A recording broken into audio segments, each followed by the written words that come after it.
Thanks for being here. Subscribe to Cheating Stories Best, so you don't miss new stories. The wife earns money in an unacceptable way for the husband, and he decided to pull this. Today's story has a similar plot. Enjoy watching it. My name is Gary Price, and I was married to Gwen, who I consider the love of my life. We got married right after college, mainly because she was pregnant, and we were in love. I graduated with a degree in computer science and business studies, while Gwen majored in arts, party, and entertainment with a minor in finance. I have an IQ of 150 and a photographic memory. Gwen was mostly an airhead, but she could have a night like a train. Our first child, William, was followed a year later by Sarah, so Gwen became a stay-at-home mom while I went to work for the government as a systems analyst for the NSA. My bosses noticed my above-average analytical skills, and a promotion soon followed. I couldn't talk about my work, even with Gwen. Our nightlife was great. Gwen was an enthusiast and tried almost everything I suggested. When the children started school, Gwen said she wanted to work and help with the finances. I agreed because, no matter how hard I tried, she was never satisfied with what we had. Our mortgage was eating up most of my income, and she just wanted a house with a pool and 4 bedrooms in an up-and-coming part of town. So she went to work at an accounting firm as an assistant accountant. The money was good, and I was looking forward to the extra income it would bring. However, the first check went toward the down payment on her new car, leaving almost nothing for our joint accounts. When I asked her why her salary was transferred to her personal account instead of our joint account, she made a scene, insisting that she had earned the money and it should be hers to control. I went to the bank, closed the joint account, canceled the credit cards, and transferred my salary to my personal account. That evening, when she went to fill up her new car, her shared debit and credit cards were declined, and she had to pay herself. When she got home, we had a huge fight, and she didn't talk to me for a week. Over the next few weeks, things calmed down, and it seemed like everything was back to normal, but I felt like we were growing apart. When Gwen came home one night, I told her we needed to talk. After the kids went to bed, we sat across from each other. Gwen looked scared and a little teary, so I started. Gwen, I know things are a little tense between us, and we need to clear things up. You're spending more than our budget allows on things we don't need, like your expensive car. This has to stop. You mean you don't want a divorce? It's just about money? I thought you found someone else. Gwen, I don't know how you could say that. You know how much I love you. There can't be anyone else, I only love you. But your spending needs to stop. Okay, honey, I guess I got a little carried away. It's just that all my friends are doing better, and I can't keep up. Friendship shouldn't be a competition, and if it is, maybe you need some new friends. Look, honey, I like my friends, and I'm going to keep them, but I promise to cut costs. Okay, if you do this, we won't have to discuss it again. We'll be fine. That night, she tried to exhaust me senseless, and almost succeeded. Over the next few months, she kept her promise, paying for all her car expenses herself and making purchases on her debit card. Our department manager suffered a heart attack at work, and I had been filling in for him for the past 6 months. I was called into the principal's office and informed that he would not be returning due to his long-term cardiac condition.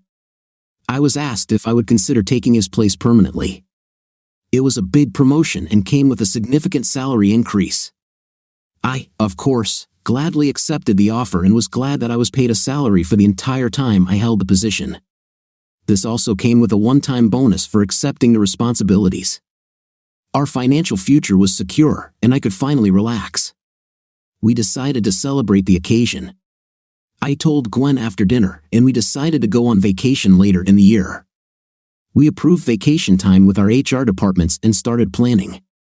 After looking at many brochures, we decided on a 2-week holiday on one of the Cayman Islands. The night before we left, we stayed with Gwen's parents, where we left the children. The next day, her father drove us to the airport. The only thing that put a damper on our trip was that I had a report to finish, which would take up most of the first 2 days. We arrived at the hotel and were shown to our room. It was small, but who cares? We would spend time outside and only sleep there. We had dinner at the hotel restaurant and walked along the promenade like 2 teenagers. That night, we made slow, passionate love and fell fast asleep.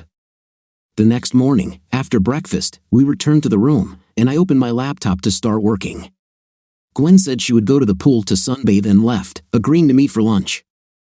I worked for about 2 hours before deciding to take a break. I opened a bottle of beer and went out onto the balcony.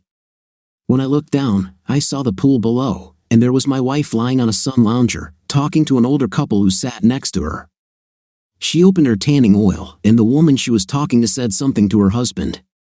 He nodded, and Gwen handed him the oil, and he started rubbing it into her back. I felt a little jealous but decided that, since his wife was nearby, there was no reason to worry. He rubbed the oil into her back, and Gwen reached up and unclasped her bra to give him better access. I immediately got angry and rushed out of our room to the pool, but by the time I got there, Gwen was alone. "Hey, darling, have you decided to take a break from the report?" she asked.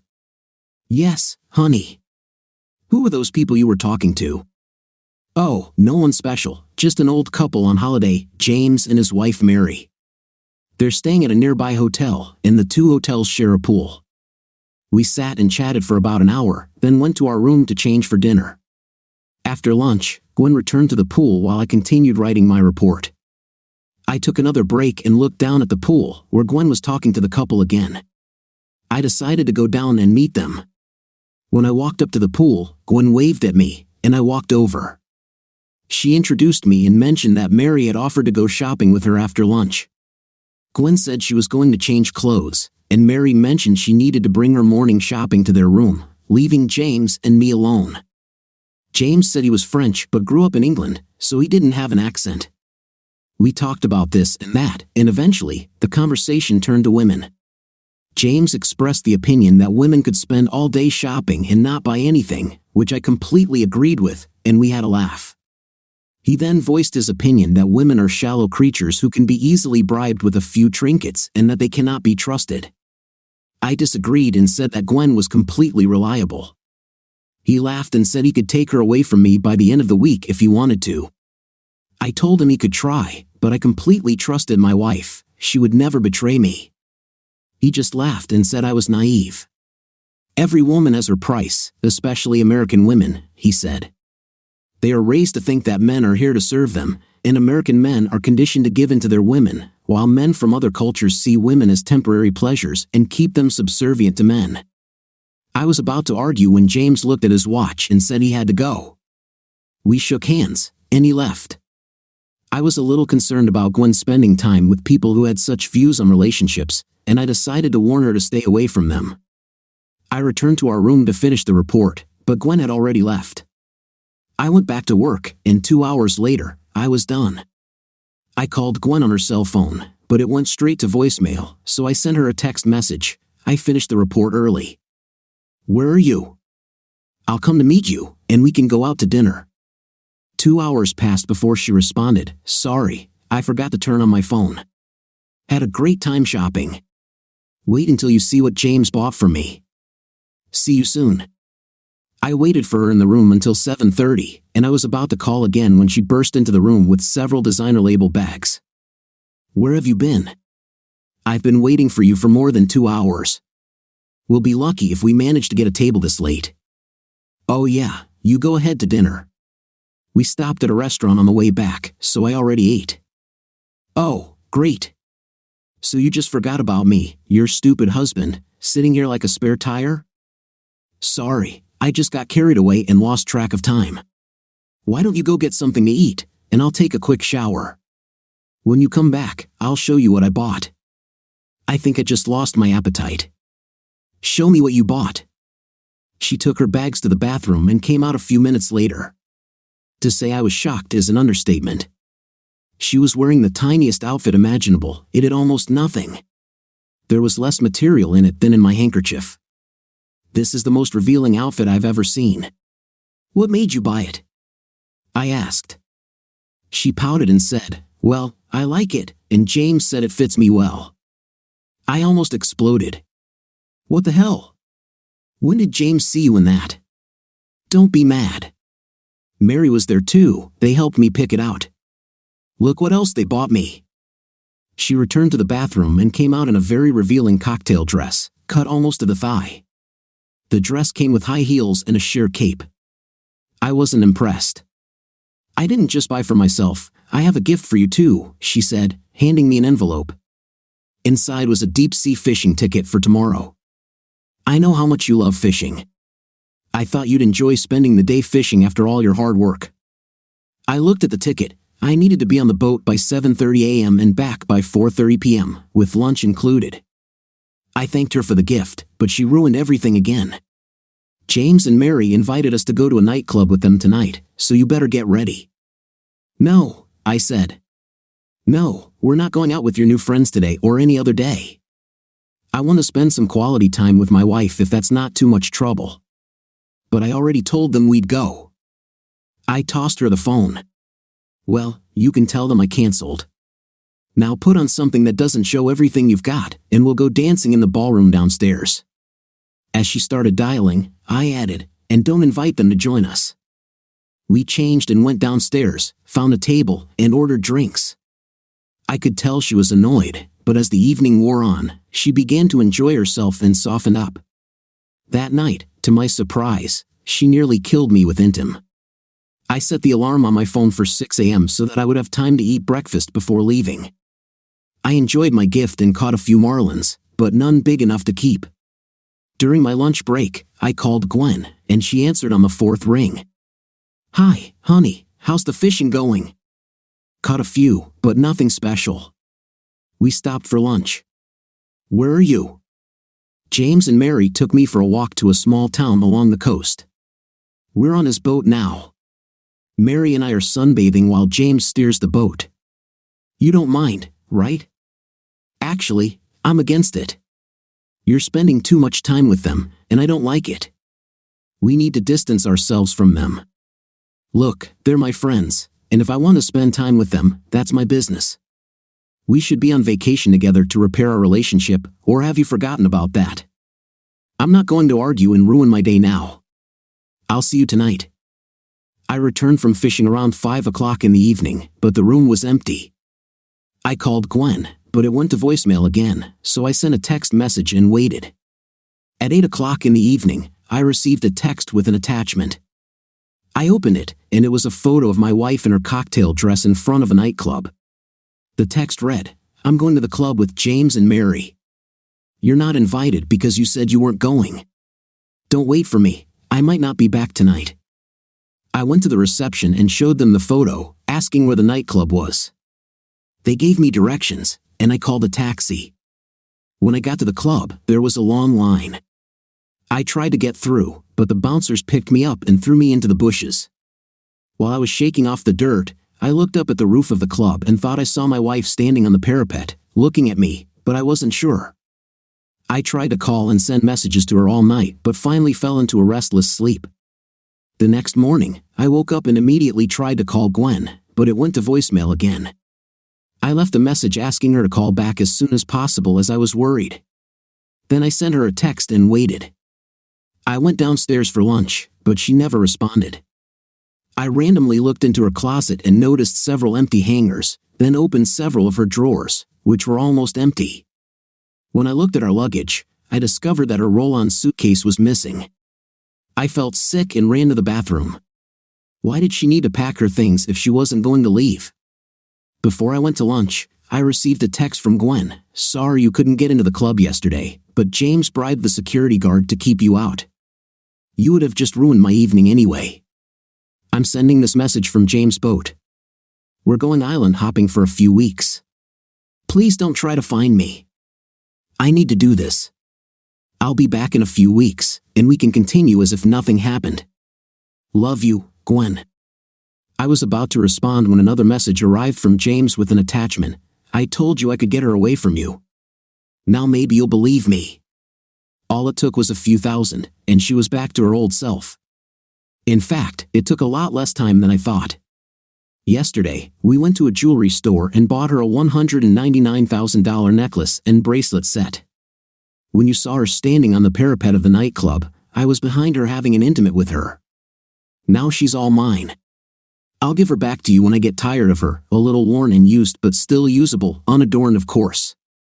With a feeling of loss, I opened the attachment, and there was my wife having a night with James. Apparently, Mary was filming the video. Gwen was doing something with her phone, and the voiceover was explaining that Gwen was texting me while James was having her. I responded to Gwen's message with just 3 words, "No, we won't." I turned off the phone. I couldn't take it anymore. I lay down on the bed and cried myself to sleep. My marriage was over. The next day, I woke up and realized that it wasn't a bad dream. My life had just turned into a nightmare, and there was nothing I could do about it. During the flight, I called Gwen's parents, Ted and Amy, and asked them to meet me at the airport. When Ted asked why we were coming back early, I said I'd explain later. When we landed, I went through customs, collected my luggage, and walked out to the arrivals area, where I immediately saw Ted. He looked at me and then behind me, searching for Gwen. When he asked where she was, I said she wasn't coming. "What do you mean she won't come? Where is she? Is she okay? Let's go to the car." It's a long story. When we got to the car and loaded our luggage, Ted asked again, "Where's Gwen?" As we drove, I briefly told him that Gwen had left for another man. He didn't believe me, so I said I'd show him the proof when we got home. When we returned home, the children were already asleep, and the 3 of us sat down at the dining table to talk. I told them the whole ugly story, and when they still refused to believe me, I showed them the texts and videos. After seeing the evidence, Amy ran out of the room crying, and Ted just sat there, looking broken. Then he stood up, put his hand on my shoulder, and apologized for raising such an easy woman. Ted and Amy agreed to keep the kids for the next few weeks while I sorted out the situation. The next day, I went to a lawyer and told him about my problems. He asked if there was a chance of reconciliation. When I said there was no chance, he laid out my options. I could file for divorce on the grounds of infidelity. I had more than enough evidence. However, she would still receive at least a 50-50 division of the property, as well as alimony for her and the children. She would probably keep the house until the children reached the age of 18. I told him to get the paperwork ready anyway. There was no way I could stay married to her. Then I made an appointment with the director at work. When I arrived, I was immediately invited into the office. We shook hands, and he asked what the problem was and why I came back early. I explained everything, even showing him the video evidence. To say that he was shocked is an understatement. He explained that NSA employees who experience a significant event in their lives are required to undergo counseling with a psychologist before returning to their duties. An appointment was made with Amanda Gray, our psychologist, for the next day. I had met her once before during a psychological evaluation to join the NSA. She was a couple of years younger than me, about 5 feet 6 inches, with the figure of a 60s model, the face of an angel, and a mind like a steel trap. I returned to the empty and cold house that no longer felt like home, just a place to sleep. I wondered when I would see my wife again. Against my better judgment, I tried to call her and found that the number was no longer available. I called her parents to see how the kids were doing, and they told me everything was fine. They also said they tried calling Gwen but had no luck. I went to the police and reported her missing, showing them the video. They said it was obvious from the video and her text that she left of her own free will and that there was nothing they could do. I wondered what else could be done. I had already taken steps to protect my finances and met with a lawyer, so all that was left was to wait for her to return. I went to counseling and told the whole story again, at the end of which I was in tears. Amanda was very compassionate but remained professional. She said that she would ask me to talk about this experience at irregular intervals, and this would make the pain less with each session. She then asked if I had any idea why Gwen did what she did. The only reason I could think of was that she was fascinated by James's money and fell under his spell. Amanda thought I might be right and asked if there were other issues to discuss. I said I had recurring nightmares about the 2 bouncers throwing me into the bushes and laughing about it. She said it was because I felt helpless, which at that moment I truly was. At the end of the session, she said that she did not recommend I return to work until some of the issues raised were resolved and that I would need to continue counseling for the foreseeable future in order to keep my job. She diagnosed me with a form of PTSD. After the session, I was scheduled to meet with the director in the afternoon. I was sitting in the dining room alone. The people who usually sat with me avoided looking in my direction and stayed away. When I arrived at the director's office, I was immediately invited in. He was very sympathetic and made some recommendations based on what Amanda had told him. I was suspended from duty until further notice, pending a medical review. I had to attend 3 counseling sessions a week for the foreseeable future. To deal with my feelings of helplessness after being thrown out by the bouncers, I was offered a hand-to-hand combat course with the Marines at Quantico after each session. It wasn't mandatory, but I happily accepted the opportunity to improve not only my physical fitness but also my mental fitness. Classes would begin the following Monday and continue on Wednesdays and Fridays for as long as it took for me to get back to work. I was dreading the first meeting and reliving that terrible week. When I arrived, I was immediately ushered in. Amanda and I shook hands, and the session began. I was an emotional wreck again. At the end of the session, Amanda reassured me that I shouldn't be upset, as that was to be expected at such an early stage. I went to a local grocery store for lunch because I couldn't stand the pitying looks from my coworkers in the cafeteria. After lunch, I headed to Quantico for my first training session. I was to be briefed by a Marine sergeant named Mike Sanders. He looked me up and down and told me, in no uncertain terms, that I had a lot of work to do. He then began my physical training regimen, which consisted of strength training, running, swimming, and homework of 50 push-ups, 50 squats, and running 2 miles every day when I wasn't at Quantico. By the end of the day, I was exhausted and barely completed my prescribed workout. That night, I slept like a rock for the first time without nightmares. In the morning, I felt like crap. My whole body hurt, and it was painful just to walk. But I broke a sweat and tried to run 2 miles. I got to the park and had to sit for about 10 minutes to catch my breath. The pain eased up a bit until I stood up again. Oh crap, I couldn't run anymore that day, so I went home and took a long, hot bath. I was determined to get in shape and make Mike proud, so I joined a gym. The next day was a session day, and I limped into Amanda's office. When she asked what I had done to make me limp, and I explained, she couldn't contain her amusement and apologized profusely. I said it was okay and started laughing too. She said this was a great start to my recovery, and the session continued. After 2 months of counseling, I was able to talk about that terrible week without breaking down, and Amanda was impressed. Now, I looked forward to classes at Quantico and even the homework. I no longer had my dad belly, it was now an 8-pack. I had gained 20 pounds of muscle, and, if I do say so myself, I looked good. I even changed my appearance a little, buying more fashionable clothes and changing my haircut from short at the back and sides to a military-style cut, similar to the Marine Corps, but not as short. After 3 months, Amanda told me I could go back to work, but I would still have to see her once a week. I was a little disappointed by this news because I was attracted to her and wanted to take it further.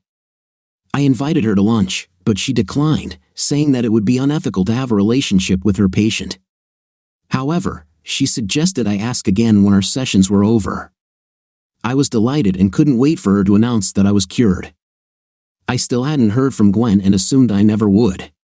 She was clearly enjoying the social life she'd always dreamed of, but I found that I didn't care anymore. I consulted with my lawyer, who said there was no point in trying to divorce her since she was untraceable.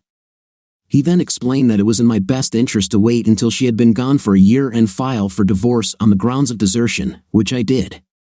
After 4 months, Amanda said I would no longer need counseling and invited me to lunch. I was in 7th heaven.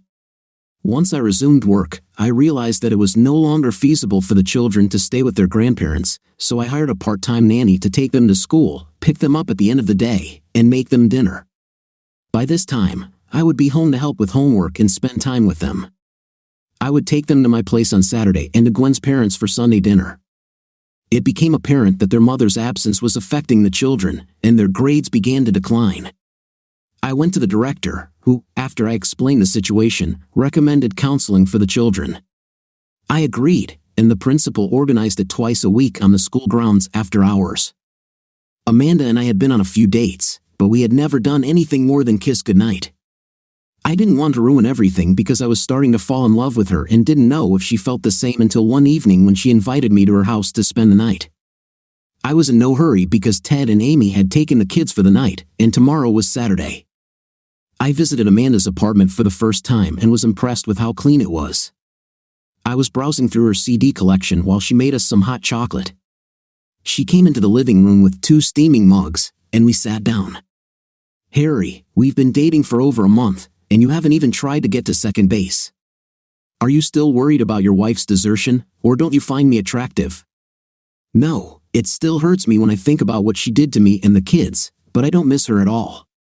As for finding you attractive, you are one of the most beautiful women I have ever met. I just didn't want you to think that you were just a reaction. So when are you going to take me to bed, or am I going to have to beg?" I walked over to her side of the table, picked her up, and carried her into the bedroom. She reached out and pulled my head down to kiss me passionately with her tongue. We stood in her bedroom, kissing like 2 teenagers for what seemed like an eternity but probably only lasted a few minutes.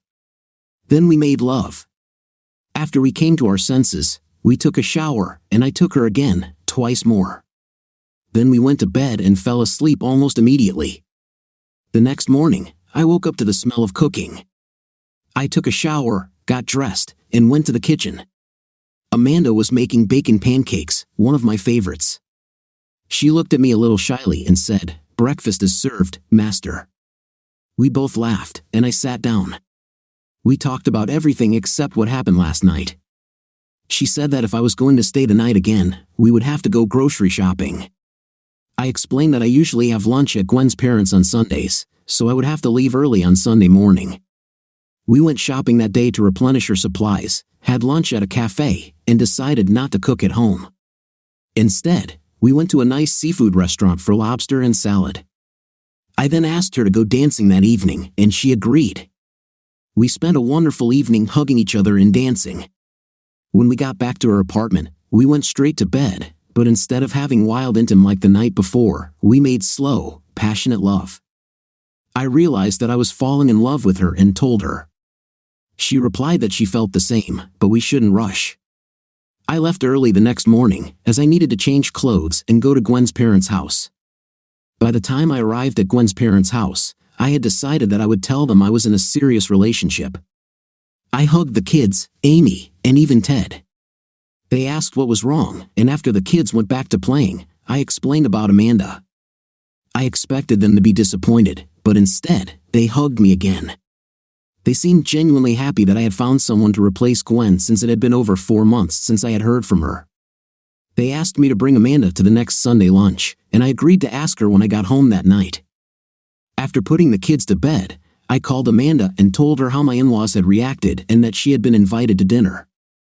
She said she would be glad to come but wanted to meet the children first. So, I suggested that she come to my place next Friday for the weekend, and I would take her to work on Monday. We agreed to meet for lunch on Monday. When I arrived at work on Monday, my secretary told me that I needed to go straight to Principal George Price's office. I was shown into his office, where another man in a standard FBI suit introduced himself as Special Agent Larry Smith. I asked what was wrong, and George assured me that I was not in trouble, but Agent Smith wanted to ask me some questions about Gwen going missing. He explained that he had seen the video and was satisfied that she had left of her own free will and that I was not a suspect. He then revealed that there had been no movement in her bank account for the past 4 months. He also said that my story was not unique. Several other American women had left their husbands under similar circumstances and were never heard from again. The Bureau investigates this, but since it is outside their jurisdiction, they cannot take action, and local authorities are not interested in family matters. He wanted to know if I could add anything to my previous statement. I explained that I had told them everything I knew. He said he would talk to her parents later today to see if they could add anything else. After he left, George asked if I needed anything and how things were at home. I knew he was curious, so I told him about Amanda and our relationship. He seemed relieved that I had come clean without him having to ask questions. When I returned to my office, I called Amanda to tell her what happened, but she already knew because she had a similar conversation with her boss on Friday. I picked up a very nervous Amanda and took her to my house to meet the kids. As soon as we got out of the car, William and Sarah ran out of the house and into my arms. Sarah was the first to speak. "Will you be our new mother?" Amanda looked at me and smiled, a smile that said, "Well, answer the girl." I said, "I don't know, honey, but I hope she wants to take on the role." I smiled at Amanda, and she blushed before picking Sarah up. "Why don't you two show me your rooms?" she suggested, and they led her into the house. Maria, our housekeeper, said hello and smiled at me, giving a thumbs up. "Mr. Pensworth, since you said you were bringing a guest home, I prepared something special for everyone for dinner, fried chicken with all the trimmings. It will be ready in 15 minutes.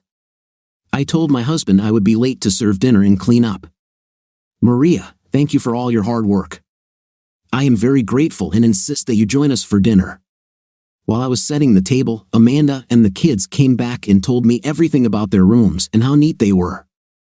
I glanced at Maria, who avoided my gaze, making me sure that she had tidied up their rooms. The five of us sat down and enjoyed our meal before Amanda helped clear the table, receiving an approving look from Maria, who simply smiled at me. After Maria went home, Amanda sat and played with the children until they went to bed. To my pleasant surprise, the children insisted that she put them to bed and read them a bedtime story. That had always been my job, even Gwen wasn't allowed to do it. Everything was going better than I had hoped.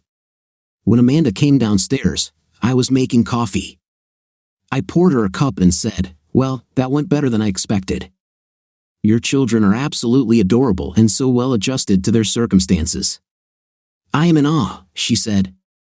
"I took a lesson from you and sent them to a counselor. It seems to be paying off. Well done. I have to say, I'm impressed." She kissed me on the cheek and hugged me. We sat in silence for several minutes, and I could see she was thinking about something. "Harry, were you serious when you said you wanted me to be their mother?" "Yes, but only if you want the role. The salary isn't great, but there are benefits." "What do you say? Is this your idea of a proposal?" Yeah, I think so. Am I rushing things too much?" "Yes and no." "No, you're not rushing too much, and yes, I agree." She jumped into my arms, and we kissed passionately. There was no intimate that night because the kids wouldn't understand, and I didn't want to open that Pandora's box. On Saturday, I told the kids that Amanda had agreed to be their new mom, but she wouldn't be moving in right away. I think they understood. We went to the mall, and everyone drank milkshakes while the kids bombarded Amanda with questions that she tried to answer. We spent the rest of the morning choosing a ring and finally settled on a diamond one. Sarah was delighted with everything that was happening, while William couldn't understand what all the fuss was about. Since the kids were being nice, we asked where they wanted to have lunch, and they all chose Pizza Hut. We spent the rest of the day shopping, new trainers and football boots for William, trainers and tights for Sarah. We also bought some food for dinner, but the kids weren't that interested. That night, Amanda made garlic bread and lasagna, which was a big hit. The kids and I cleared the table and sat Amanda down with a glass of wine as a sign of gratitude. After Amanda put the kids to bed and read them another story, she joined me for another glass of wine, and we cuddled on the couch. I noticed her looking around the room, especially at the photos from Gwen and my wedding. I told her that I left the pictures out because I didn't want to completely remove Gwen from the children's lives. She thought it was a great idea, since their mother could come back at any time. We finally decided to call it a night and headed to our bedrooms. On Sunday morning, Amanda was making breakfast, and the kids were watching TV when I walked into the kitchen. I walked up to Amanda, hugged her, and kissed the back of her head. She shuddered and leaned back, saying, "If the kids weren't here, you'd pay for that." I noticed she looked a little nervous and asked why. "We're going to see her in-laws after breakfast, and it will be the first time they've met their daughter's replacement." I have to admit, I didn't think about it that way. Now I'm nervous too. But knowing them, I'm sure everything will be fine. After breakfast, we all got into my car and drove to Gwen's parents' house. As soon as we arrived, Ted and Amy came out to meet us. I introduced Amanda to them, and we all went inside. Amy raised Amanda's hand and asked, "When did this happen?" I felt myself blush and answered, "Yesterday." "Is there a problem?" Amy looked at Ted and said, "If she treats you better than Gwen, there won't be a problem. But if she hurts you, she'll have to deal with us." Amanda threw herself into Amy's arms and began to cry. "Don't worry, I could never hurt Harry. I love him too much, and thank you for treating me so well. I didn't know how this meeting would go." Ted walked up to Amanda, hugged her, and said, "Welcome to the family. We consider Harry our son, and now we have a daughter." The day ended with Amanda and I laying the children, who were fast asleep in their chairs, down to bed and happily waving goodbye to their grandparents. We slept in different beds again for the sake of the children. In the morning, we got up early to go to work, and while we were getting ready, Maria was preparing breakfast. We said goodbye to the children and left. I dropped Amanda off at her apartment so she could pick up her car and drove to work. We met every day for lunch and sometimes went back to her apartment for a quickie. Ted and Amy would take the kids on Friday nights so we could go dancing and then head back to her apartment for a night of passion. Saturdays were spent picking up the kids and spending the day together, and Sundays were reserved for visiting Gwen's parents. After Gwen had been gone for a year, I divorced her for abandonment and received full custody of the children. Amanda and I have set a wedding date for next spring. Amanda and Amy got busy with all the preparations and planning for the wedding. Ted told me not to interfere and just let them handle it. My parents died when I was young, and I was raised by an aunt who passed away shortly after I married Gwen, so I had no relatives to invite, just a few friends. Amanda had an older sister she hadn't spoken to in 10 years, and who hadn't responded to our invitation, so she probably wouldn't come either. We invited most of the people who had been at my wedding to Gwen since Amy and Ted insisted, saying that we were now family. I thought Ted would cry when Amanda asked him to walk her down the aisle, and Amy actually did cry when she was asked to be a witness. I asked William to be my best man, and Ted explained his responsibilities to him. Sarah was a bridesmaid and helped pick out the dress. Almost exactly 2 years after Ted walked Amanda down the aisle and gave her to me, there wasn't a dry eye in the church. The reception was luxurious, but, with only 25 guests, not too expensive. We honeymooned in the Bahamas, 14 days of sun, sea, sand, and intim. Lots and lots of night. We returned home tanned and satisfied, ready for married life. Gwen was just a bad memory. 6 months later, Amanda said those terrible words, "Honey, we need to talk." I sat with her, my heart racing, trying not to cry. "What do you want to talk about?" I thought we were happy. I saw the worry on Amanda's face, and she ran into my arms. "Oh dear, I'm sorry if I said it wrong. There's nothing wrong, and we are really happy. I love you more than I can say. We need to talk because I'm pregnant, and we're having twins. We need a bigger house." I almost passed out with relief and pulled her towards me for a long kiss. I was so happy.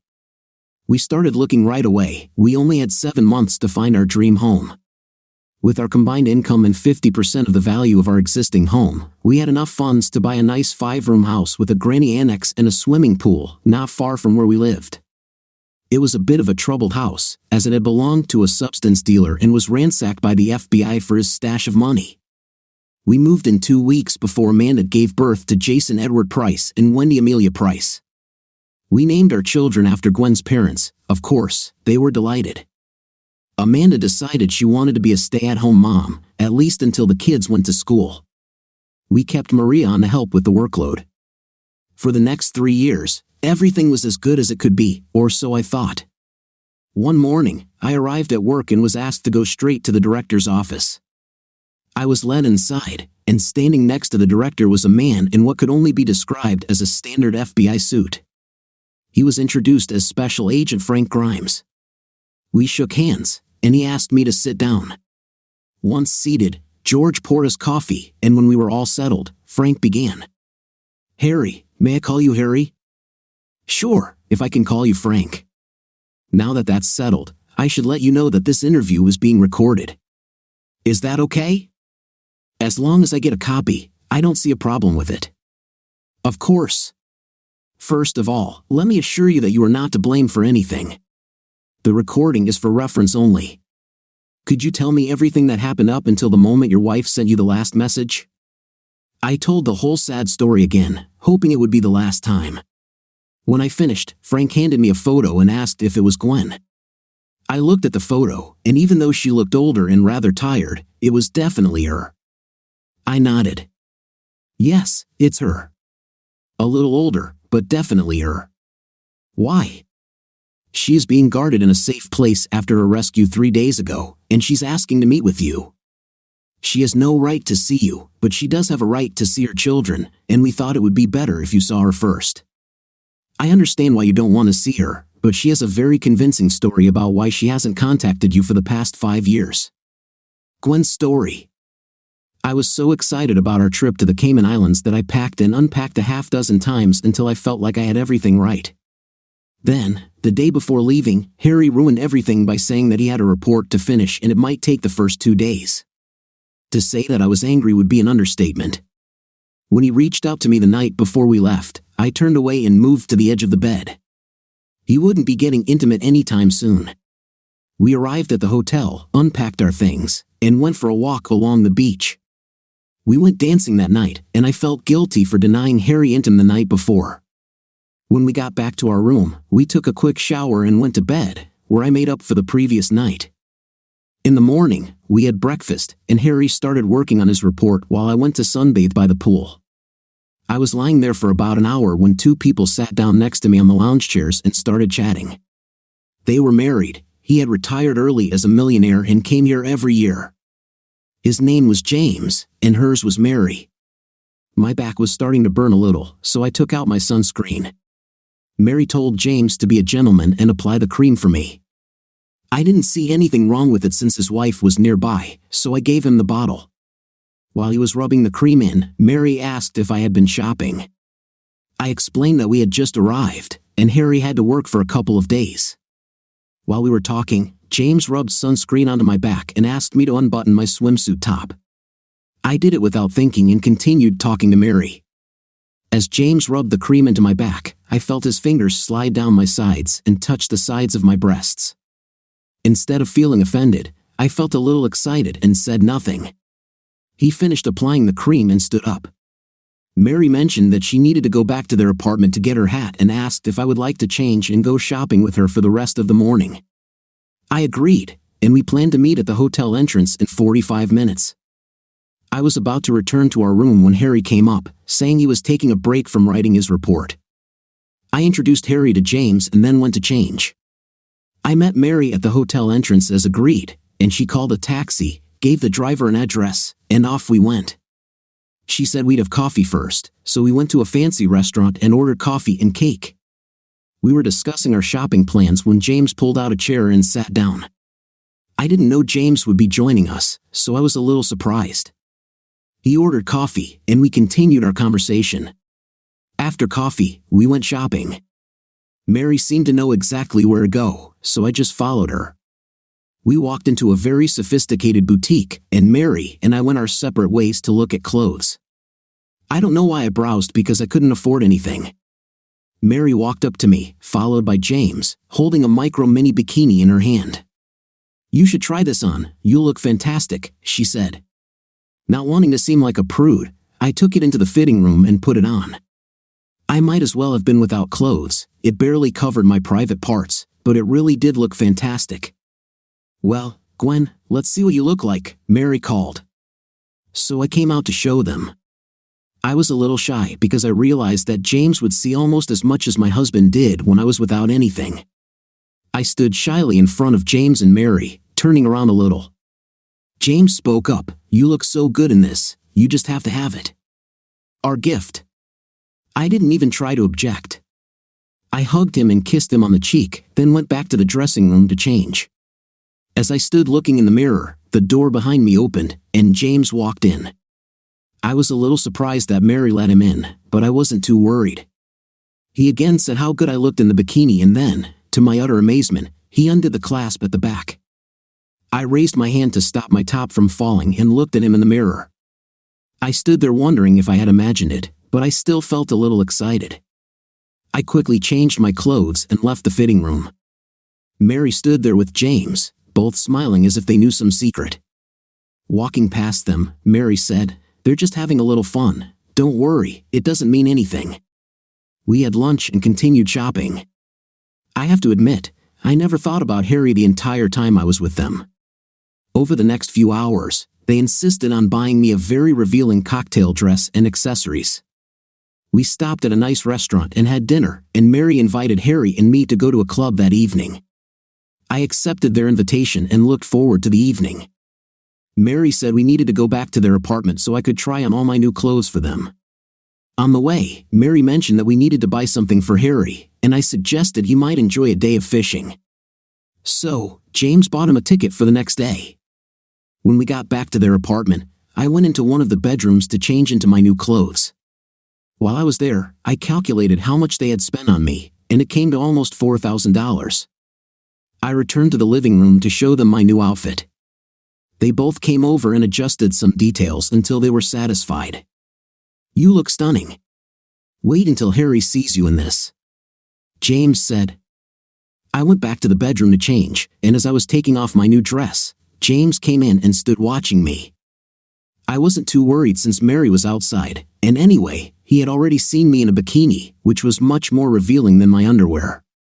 He put his hands on my shoulders and turned me to face him. "Do you like the things we bought you today?" he asked. "Oh yes, they are wonderful. I don't know how to thank you enough."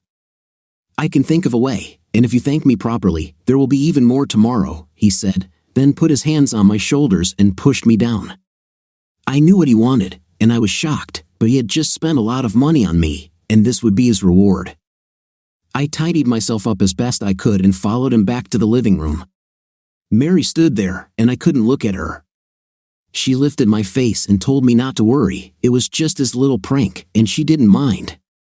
I felt ashamed when I returned to our hotel room. What had I done? Is this considered cheating? When I entered our room, Harry was waiting for me and asked why I was so late because we could have missed dinner. I had forgotten that Harry hadn't eaten dinner, and I felt guilty again. I showed him my new outfit, but he wasn't impressed. I even gave him the fishing ticket, but he was still angry. He was even angrier when I suggested that we go to the club with James and Mary later. He flatly refused, saying that it was our evening, and forced me to call Mary and cancel the plans. We went dancing and had a great time. When we returned to the room, I tried to please him to ease my conscience. When I woke up in the morning, Harry had already gone fishing, and I didn't expect to see him until the evening. Mary called me and asked if I would like to go to another resort on the coast. I agreed. She also suggested bringing my new bikini and outfit. We agreed to meet at the hotel entrance in an hour. We went to James's boat and set sail. I was excited about what they might buy me today and what I might have to do to earn it. I honestly admitted to myself that I had become another man's toy for the sake of expensive gifts, and at some point, he would want to sleep with me, and I wouldn't mind. As we sailed from the marina, Mary suggested we change into our bikinis and catch some sun. Mary took off her top and said I should do the same, so I did. I felt so exposed, lying almost without clothes in front of James and Mary. After some time, Harry called me on my mobile and asked what we were doing. I explained about our trip to another part of the island, and he got angry, saying that he wanted me to stop seeing James and Mary. I told him I would do whatever I wanted and that I'd see him in the evening, then ended the call. When we arrived at our destination, we went for lunch and then some shopping. This time, they took me to a very fancy jewelry store, and Mary picked out a matching necklace and bracelet set and bought it for me for $19,000. I knew what the price would be for such a gift and that Harry would be angry, but it wouldn't hurt him if he didn't know. When we returned, Mary suggested we have lunch at their apartment. After lunch, Mary said she had something to do and left me alone with James. We talked for a while, and then he stood up and came up behind me. I realized that I had just committed infidelity and that it would be difficult for me to look my husband in the eyes that evening. Mary insisted we go to a club that evening, and when I said Harry wouldn't go, she said he wasn't invited. I was a little shocked by such a bold statement, but I agreed anyway. I changed into my new outfit and jewelry, and we went to the club. Before I walked in, I looked at my phone and saw several missed calls and messages, all from Harry. I decided to make him angry because he had tried to tell me how to live. He doesn't own me. I stood in front of the club, took a selfie with the club in the background, showing off my new wealth, and added a message, "I'm going to the club with James and Mary. You weren't invited because you said you wouldn't come. Don't wait up for me, maybe I won't come back tonight. Here you go, you arrogant idiot." We entered the club without waiting in line, as James was a regular. Mary said they had a special arrangement with the owner. We were taken to the roof, where a table was set for 3. Mary said we would have dinner first before joining the rest of the regulars. We sat down and were served lobster and surprise bomb for dessert, all accompanied by dry white wine. After dinner, I felt a little dizzy and mentioned it to Mary, who said it was probably due to the wine. I walked up to the parapet that overlooked the front of the club. I still felt a little unsure and leaned against the wall, looking down at the line. As I looked down, I felt 2 hands holding my hips and then sliding up to my chest. I felt myself losing my balance and began to suspect that someone had put something in my drink because I couldn't concentrate. It seemed to me that I was looking at myself from the outside. As I tried to focus, I saw Harry trying to enter the club and causing quite a commotion there. Harry was thrown into the bushes and was trying to clean himself up.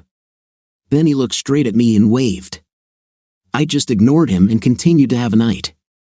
Mary came up to me and began to caress my breasts. This was new to me and so depraved. As I stood there, coming to my senses, James came up and stood next to me. I turned around to see who was having an intimate with me now, and it was the owner of the club. For the first time in 3 days, I felt shame and disgust at what I had done, and I began to cry. I was taken from the parapet back to the table. Someone thrust a glass of something into my hand, and I quickly drank it. The next thing I remember was lying in the cabin on James's boat as we were moving. I walked up to the back deck, and the sun hit my eyes. We were at sea. I asked where we were going and was told that we would be island hopping for a week or more. I said I needed to go back to the hotel to talk to Harry.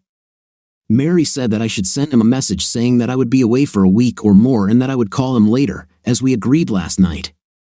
I said that I didn't remember agreeing to anything like that. Mary then showed me a video of the club owner with me and said that if I didn't agree to accompany them, she would send it to Harry. So, I gave in. She then told me to send Harry the text she had written and gave me his number. James and Mary laughed, but I didn't find it funny. I just hoped I could save my marriage. When I got home, I went down to my cabin and noticed that my suitcase was standing by the bed. It turned out that when Mary went out to run errands while James had me, she took my key from the door and came into our room to pack my suitcase, bringing it on board. Over the next 2 weeks, we traveled around the islands, but not in the way I had imagined, and I didn't know where we were at each port. I was locked in a cabin while they went ashore and was only released after sailing between stops. James had a night with me whenever he wanted. I was no longer considered a friend but rather an intimate slave. I won't pretend that I didn't enjoy the night. I did, but I think it was because they put something in my drinks. One morning, I was called to the deck and Mary pointed to a plane approaching our position. It was a seaplane and it landed 200 yards away. James lowered the lifeboat and swam to the plane.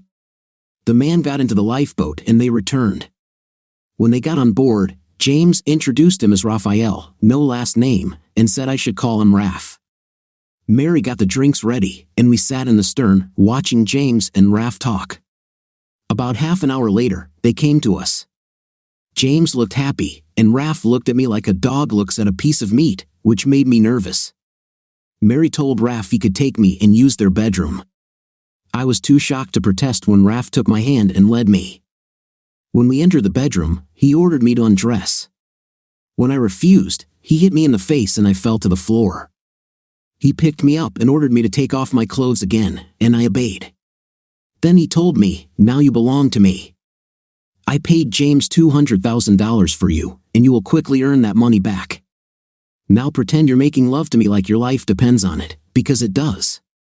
If you satisfy me, you will live. If not, you will go swimming, and there are many sharks in these waters. Now earn your keep." I agreed. Raph lifted me onto the deck and said to James, "This one is pretty good and will get even better after some training. Now take us to the plane. The money has been transferred to your account, so go and bring us more like her." As I was boarding the boat, Mary stopped me to tell me that all my belongings were in the suitcase except for the jewelry, which they were using for their next greedy housewife. We took off and flew away from their boat. We stopped twice to refuel but remained on the plane, and we also changed pilots twice. I had no idea where we were flying and slept a lot again. I think substances were used. We eventually landed at a private airfield and were greeted by 2 men driving identical SUVs. The luggage was loaded into one, and Raph and I got into the second. We drove about an hour to a small marina where we boarded a fairly large yacht and set sail. After about 2 hours, we arrived at a small island and moored at a pier patrolled by armed guards. We were transferred to 2 jeeps. As we drove along the only road on the island, which was flanked by jungle on both sides, I saw a building. At first, I thought it was just a villa, but it soon became clear that it was more like a small hotel with a helipad. There were armed guards walking around, and at the gate we passed through, we stopped in front of the main building and got out. Raph told the servant to take our things to our rooms, and we went inside. We walked down a short hallway into a large atrium surrounded by curtained areas behind which I assumed were huge beds. A tall, attractive woman walked up to us and kissed Raph on the cheek. I take it this is the new girl. Her name is Gwen, and she is quite skilled. Take her to her room and explain the duties and rules. She told me to follow her, and we walked up a spiral staircase to a landing overlooking the atrium below, then down a short hallway to a room marked Celeste. This is your room, and this is your new name. I advise you to forget your past and accept your new future, so you will be much happier. She led me to a room in which, as I noticed, there was no lock on the door. The room looked like an expensive hotel suite, with its own shower and bath area, a balcony overlooking the sea, a wardrobe, and a jacuzzi for 4. My suitcase was on the bed, which was huge and could fit at least 6 people. My name is Rhonda. You can call me either madam or mistress. You can't talk to men unless they speak first, and you must call them sir. The only men you can talk to are the servants, they are dressed in white. You can also talk to your mentors, who are all women and have name tags on their left chests. You must call them ma'am. Do you understand? Yes, madam. Well done. You are not as stupid as you seem. You need to understand that you are no longer Mrs. F. You lost that right when you had a night with James. You sold your husband, children, and marriage for less than $4,000. So essentially, you're just a bottom. You didn't deserve what you had, and now you've lost it all for a few dollars and a hookup. Your husband is better off without you, so just forget him and your kids. They will probably be raised better by your husband's next wife than by their cheating mother. Your duties are simple. You will sleep with whomever we tell you to, and you will make sure they are satisfied. Any complaints, and you will be punished, depending on the complaint made by either the client or one of the mentors. Complaints range from a simple spanking to, in extreme cases such as attempting to escape, being thrown off the cliff behind your balcony. Do as you are told and your stay here will not be unpleasant. You are here to entertain our clients and satisfy them intimacy. Some will want to hurt you, and you won't complain since they paid extra for it. Some will want you to hurt them or humiliate them. We will teach you how to deal with it. Just know that you are no longer a housewife. You are now an elite corrupt woman. My first party was this weekend, and I was anxiously awaiting it. There were 15 of us to entertain 8 men and 2 women, all from a crime syndicate in Europe. We would dance with them while they pawed and grabbed us, and at some point, we would be taken to one of the alcoves. After that, we'd take a shower and head back to the party until it was over. We would then take a partner or 2 back to our rooms for the night. I think we averaged 3 parties a month and single clients 2 to 3 times a week. I learned from other girls that James was not the only supplier of women, there were at least 2 others.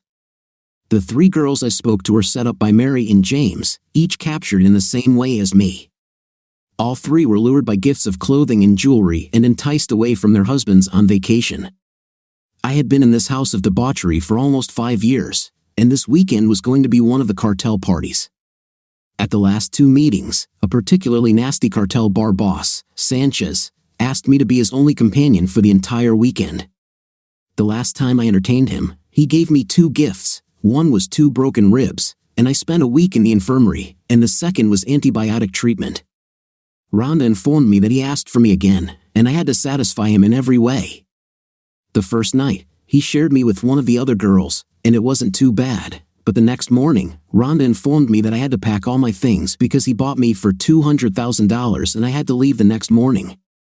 I thought about throwing myself off the balcony, but I was too cowardly.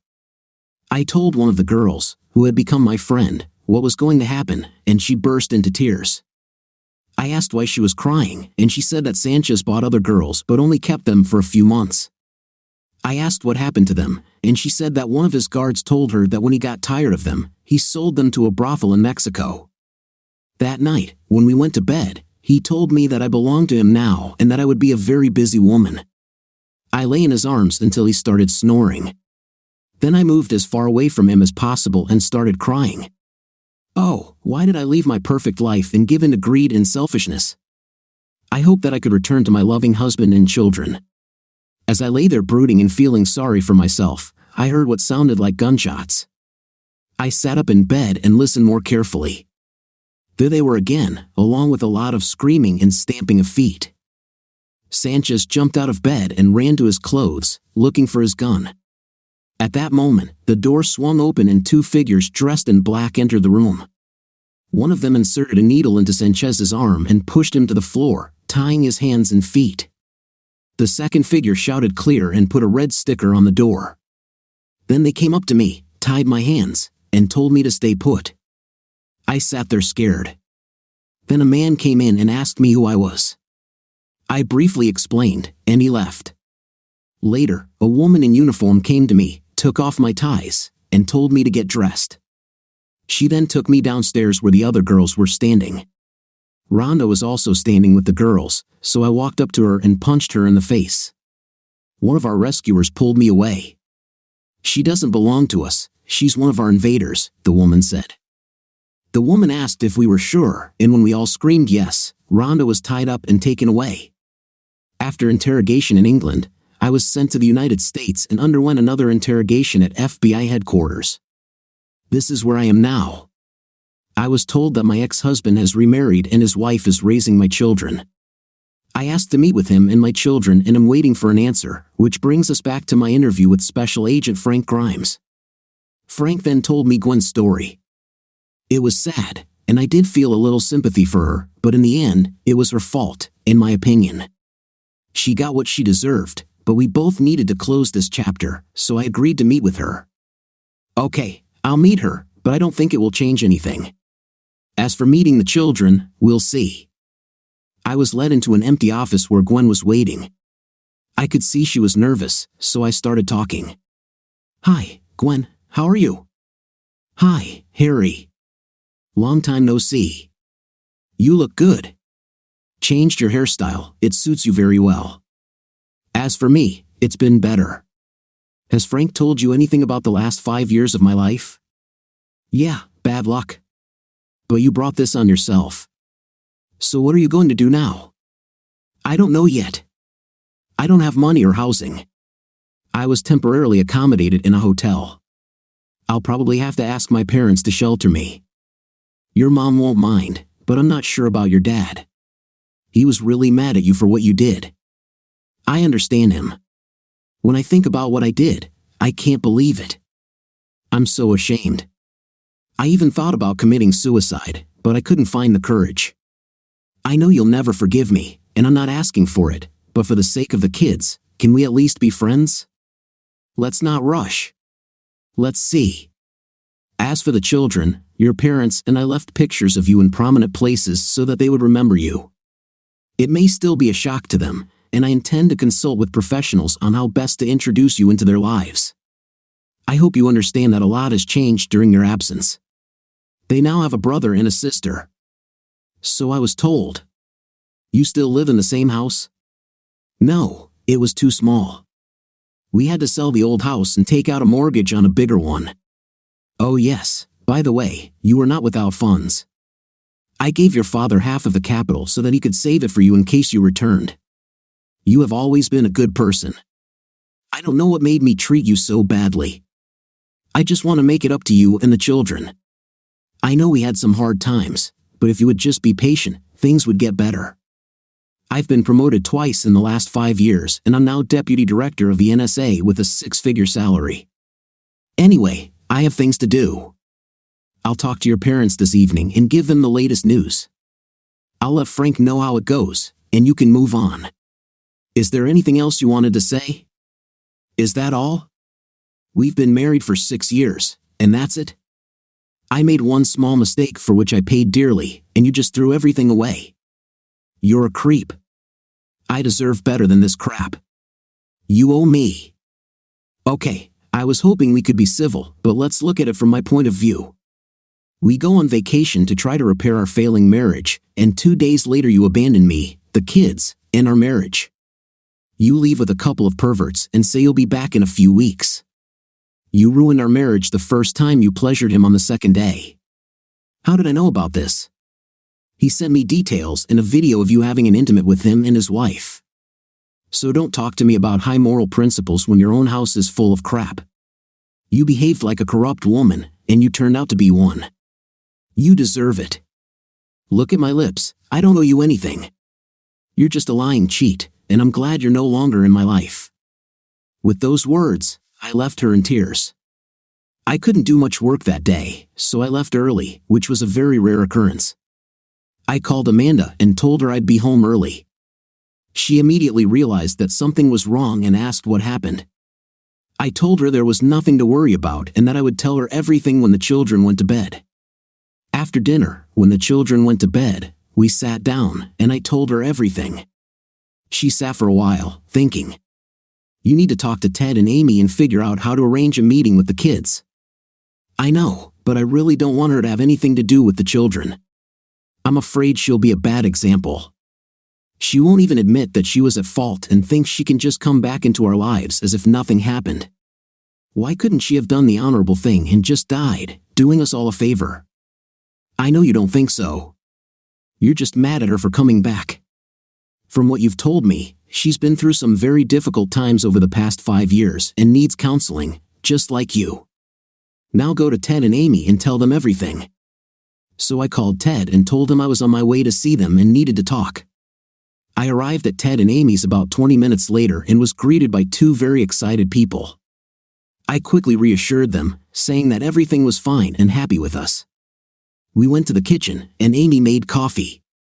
I told them to sit down. I have news about Gwen. Their faces turned pale, and Amy began to fidget. I told them everything from the very beginning, holding nothing back. By the end of the story, Amy was crying and Ted was on the verge of tears. I had calmed down by then and took into account what Amanda had said about Gwen's state of mind. I understand that you are a little shocked by my news, but Gwen is still your daughter, and I know that deep down you still love her. I was thinking that, given that she doesn't have a place to live right now, you might want to house her until she gets settled. She will need counseling for a while. I also think this would be a good place for her to reunite with her children. Is this what you would like to do? Surprisingly, Ted spoke first. Harry, you are such a good person, still thinking about others and their needs. Why Gwen did this to you is still a mystery to us, but you're right, we still love her and would like to have her back while she recovers. I agree that this would be the perfect place for her to meet her kids and reconnect. When is all this supposed to happen? Look, I don't want to be a middleman in this. I'll give you Frank's number, and you can work things out with him. If there is anything I can do to help make things go smoothly, please let me know. I left, leaving Frank's number with them. When I got home, Amanda was waiting for me and asked how it went. I explained what we had decided to do, and Amanda said I did the right thing and hugged me. The next day, I was much more productive at work, beginning the healing process for our family. I contacted Frank and told him that Ted would call him. He thanked me and said that Gwen was still recovering after our meeting and had to be sedated overnight. He called me later and told me that he had spoken to Gwen and she had cheered up considerably when she heard the news. I asked him when the meeting would take place, and he said in 2 days. He would go with the consultant to keep things civil, but he wouldn't leave Gwen there this time and probably wouldn't until her consultant said Gwen was ready. Amanda and I had to prepare the children to meet their mother. The next day, we sat down with William and Sarah. They were now 11 and 10 years old, respectively, so they could understand the concept of reconciliation. We talked for a long time, explaining that their mother had made a mistake 5 years ago and couldn't come home, but that she still loved them and missed them terribly. Now she is back but unwell, and as soon as she gets better, she wants to see them. They didn't seem particularly excited about meeting their mom but agreed to it. On Amanda's recommendation, Frank called me to let me know how the meeting with Gwen's parents went. He said that after the initial hesitation, there were a lot of tears and hugs. Gwen begged for forgiveness, and everyone left with good intentions. The counselor said the meeting went better than expected and was a huge step forward, but she wanted at least 2 more meetings before involving the children. After 3 meetings, Gwen returned to her old room in her parents' house. A month later, the counselor said it was time for Gwen to meet the children. Amanda and I were afraid of this meeting since only the children and I were invited. The children wanted Amanda to be with them, too. When Gwen's counselor found out about this, she asked Gwen if this would be acceptable, as the children were attached to Amanda as a surrogate mother. Gwen reluctantly agreed, and the meeting was set for the following Sunday, when Amy would prepare a full meal. Sunday morning, we all piled into Amanda's minivan and hit the road. The kids were quieter than usual, and the drive was tense. We left Jason and Wendy with a neighbor who looked after them while we were away. When we arrived, Sarah started crying, saying she wanted to go home. It took Amanda a few minutes to calm her down. Ted stood at the open door and let us inside, telling us that Gwen and Amy were waiting for us in the living room. When we entered, the children immediately ran to Amy for hugs. I noticed that Amy and Gwen were crying. Amy spoke first. "Children, this is your mother. She was away for a long time and missed you very much. Go say hi to her." The children hid behind Amanda, only peeking out from behind her until Amanda spoke to them. "We talked about this. There is no need to be afraid. Go and say hi. She won't bite." Amanda took the children's hands and walked with them to Gwen. She let go of their hands and offered hers to Gwen, who shook it and smiled. "Thank you, Amanda." Then Amanda walked over to me and stood next to me, watching like a lioness watching her cubs. William moved first. He shook Gwen's hand and said, "Hi. I knew who you were when we walked in. Your picture is in our house, but then you looked younger. I think I remember you from childhood." I saw a tear roll down Gwen's cheek. Then Sarah spoke in a very adult tone. "I don't remember you at all. I saw pictures of you at home and here, and Dad says you love us. So why did you go and break my dad's heart? He was sick for a long time, and only his mother could cure him. Where have you been?" Amanda, Amy, Ted, and I were stunned by Sarah's outburst, and I thought Gwen would lose her composure and burst into tears. But her counselor had prepared her for this possibility. Gwen wiped her eyes and replied, "Sorry, I wasn't there for you and your dad. I made a terrible mistake, and I couldn't fix it. I paid for this mistake 1,000 times and missed you every day. Now I'm back. I hope that you, William, and everyone else can forgive me. I will try to make amends in any way possible if you give me a chance." The day passed with William beginning to warm up to Gwen. Even Sarah seemed less hostile but did not stray far from Amanda. After lunch, Gwen sat on the couch and invited the children to sit with her. They both looked to Amanda for permission before sitting down on either side of her. They talked for most of the day, with Gwen wanting to know everything about their school and interests. As they described their rooms, Gwen looked at us and said she'd like to see them one day. I wasn't ready for it, but Amanda thought it was a great idea and said so. By the time we left, Gwen and the kids were getting along like a house on fire. After picking up Jason and Wendy, we returned home and put the kids to bed. Now that you've met Gwen, what do you think? I think she's a very troubled woman, but she genuinely regrets her actions and clearly loves the children. And she still loves you. Nonsense. If she loved me so much, why did she leave me? I don't think even she knows why. But I know she regrets it more than anything and desperately wants to atone. We discussed the day a little more and then went to bed. We were so emotionally exhausted that we immediately fell asleep. The next morning, Frank called and asked me to pick up Gwen and bring her to the office. I didn't want to, but I agreed. When I arrived at her parents' house, Gwen was already waiting for me and immediately got into the car. I noticed that she tried to look good, even wearing makeup. On the way to the office, we talked about yesterday's meeting and agreed that it was a positive step forward.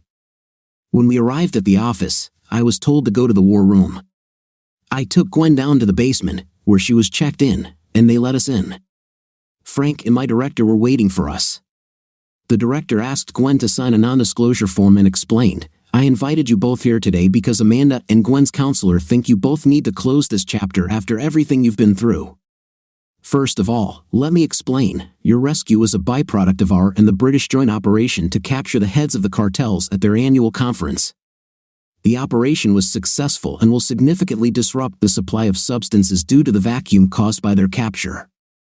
The remaining lieutenants will fight each other for months.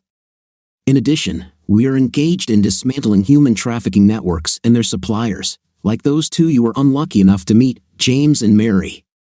Many of them did not break laws that we could enforce, so more drastic measures had to be taken. The President and his colleagues across Europe signed a document on a clear and present threat.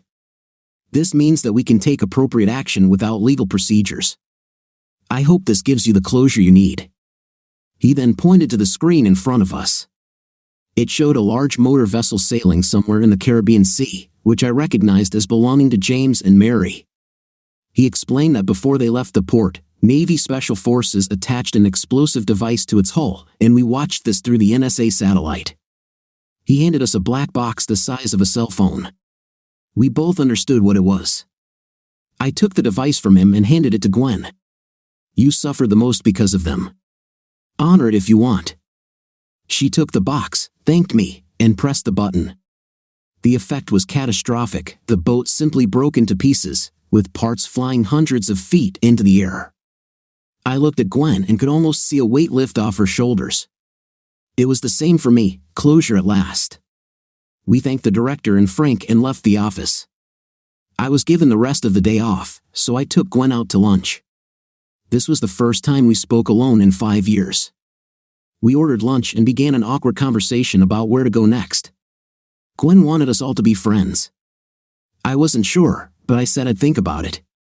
After lunch, I called Amanda and told her I'd be home early so she could kick her boyfriend out before I got there. She found it funny but played along, saying that my friend had canceled our weekend plans. Gwen listened to our conversation but didn't seem happy, so I asked her what was wrong. She said she was amazed by our dialogue since cheating is not a joke. I replied that, in a marriage like ours, it could be a joke. She sat quietly, and when I looked at her, she was crying quietly. I dropped Gwen off at her parents' house and drove home. The kids were happy to see me early, and we played on the floor for several hours until it was time to pick up William and Sarah. They were happy to see me early and asked if we could eat out, so we went to Red Lobster for dinner. That night, after the kids went to bed, Amanda asked what happened, and I explained everything.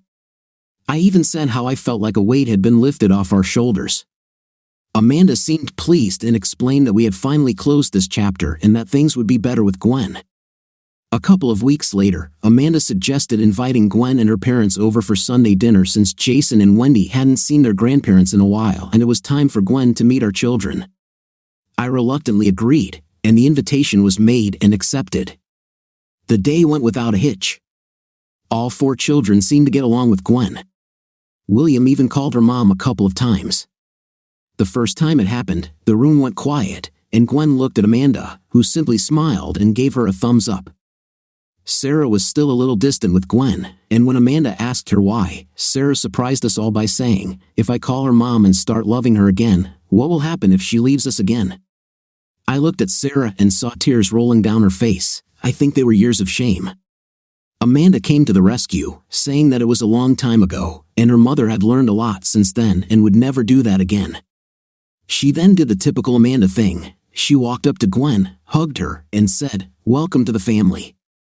I don't think there was a dry-eyed adult left in the room. Gwen's parents were not wealthy but lived comfortably without financial problems. Gwen decided that she needed a job, and since her qualifications were outdated, she enrolled in a local college to take a real estate agent course, which lasted 2 years. Since Amanda and I were now fairly wealthy, we bought Gwen a Toyota Corolla and gave it to her from all 4 children for her birthday. Yes, there were tears again from everyone present. Our extended family grew closer every week. Gwen was now a frequent visitor to our house, and I would often come home to find her staying for dinner. She even spent the night with us a couple of times. All hostility was forgotten, and Gwen was accepted as part of the family, even babysitting our children when we went out. Life is good. It's been 10 years since Gwen came back into our lives. Unfortunately, her parents passed away 2 years ago within a month of each other, one from cancer, the other from a broken heart. Gwen now owns her parents' house, and with the money they left her, she is well settled. She works at a real estate agency and spends most of her free time with us. She and Amanda have become best friends and go on spa weekends and to the theater together while I stay with the kids. As far as I know, Gwen never dates men or is interested in them. Amanda says it's because of her memories of being a night girl. I think she got what she deserved, but it made her a better person, and I finally forgave her. Amanda says it makes me a better person, too. In the end, only time will tell. What do you think of our story today? I think this story was quite interesting as my husband did a very clever and right thing, which I like very much. What is your opinion? Write in the comments. Until new videos.